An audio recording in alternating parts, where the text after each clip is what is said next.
அனைவருக்கும் வணக்கம்.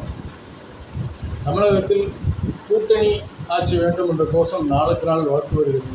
இதற்கு திமுகவும் விதிவிலக்கல்ல, அதிமுகவும் விதிவிலக்கல்ல. ஒரு பக்கம் அதிமுகவின் கூட்டணி கட்சியான பாஜக தமிழகத்தில் 2026 கூட்டணி ஆட்சி தான் தொடர்ந்து சொல்லி வரும் நிலையில், இப்போது திமுக கூட்டணியில் ஆட்சியில் பங்கேற்ற இன்னும் பட்டாசை கொளுத்தி போட்டிருக்கிறது காங்கிரஸ். தமிழகத்தில் கூட்டணி ஆட்சி முழக்கத்தை பேசுபொருளாக்கியது முதல் விடுதலை சிறுத்தைகள் கட்சி தான். ஆட்சியிலும் பங்கு, அதிகாரத்திலும் பங்கு என முதல்ல அனலை மூட்டினர். விசிக உருவாக்கிய முழக்கத்தை கெட்டியாக பிடித்துக் கொண்ட விஜய் தமிழக வெற்றி கழகத்தின் முதல் மாநில மாநாட்டில் கூட்டணி கட்சிகளுக்கு ஆட்சியில் பங்கு கொடுப்போம் என்ற அதிரடி அறிவிப்பு தெரிவித்தார். விசிக கூட்டணி ஆட்சி என்ற முழக்கத்தை தொடக்கத்தில் முன்வைத்தாலும் பின்னர் படிப்படியாக அதன் வாய்ஸை குறைத்துக் கொண்டது.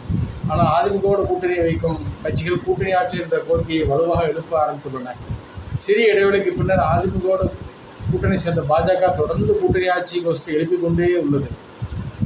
கூட்டணி ஆட்சி என்ற பாஜகவின் பேச்சை அதிமுகவினர் தொடக்கம் முதலில் ரசிக்கவில்லை. இபிஎஸ் தொடங்கி கட்சியின் மூத்த தலைவர்கள் அனைவரும் அதிமுக தனிப்பெரும்பான்மையுடன் ஆட்சி அமைக்கும் என்று அடித்து சொன்னாலும் பாஜக தனது கூட்டணி ஆட்சி என்ற கோஷத்தை இப்போது வரை கைவிடவே இல்லை. அதேபோல் அன்புமணியும் பாமக அங்கம் வைக்கும் கூட்டணி ஆட்சி 2026 அமையும் என்று மேடைதோறும் பேசியிருந்தார்.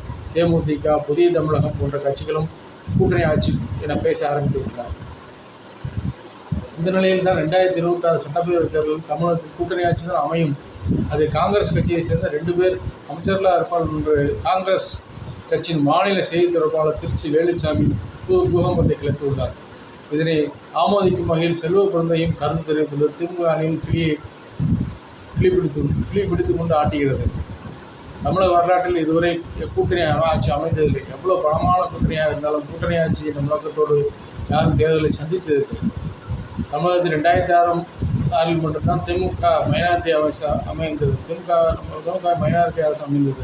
அப்போது 96 இடங்கள் மட்டும் வென்ற திமுக தனது கூட்டணியில் இடம்பெற்ற காங்கிரஸ், பாமக, மார்க்சிஸ்ட், இந்திய கம்யூனிஸ்ட் ஆகிய 6 கட்சிகள் ஆதரவோடு 5 வருடம் நிலையான ஆட்சியை நடத்தியது.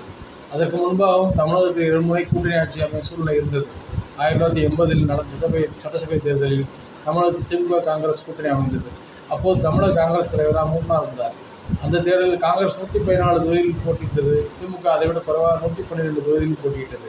ஒருவேளை அப்போது கூட்டணி வென்றிருந்தால் கூட்டணி ஆட்சி அமைந்திருக்கலாம். அதேபோல் 1996 அதிமுக விதித்த புதிதாக தொடங்கப்பட்ட மூப்பனாரின் தமிழ் மாநில காங்கிரஸ் திமுகவோடு கூட்டணி அமைத்தது. அப்போது ரஜினி ஆதரவு மூப்பனாருக்கு இருந்தது. ஒருவேளை மூப்பனார் நெருக்கடி கொடுத்திருந்தால் ஒருவேளை கூட்டணி ஆட்சி அமைந்திருக்கலாம். இப்படி இக்கட்டான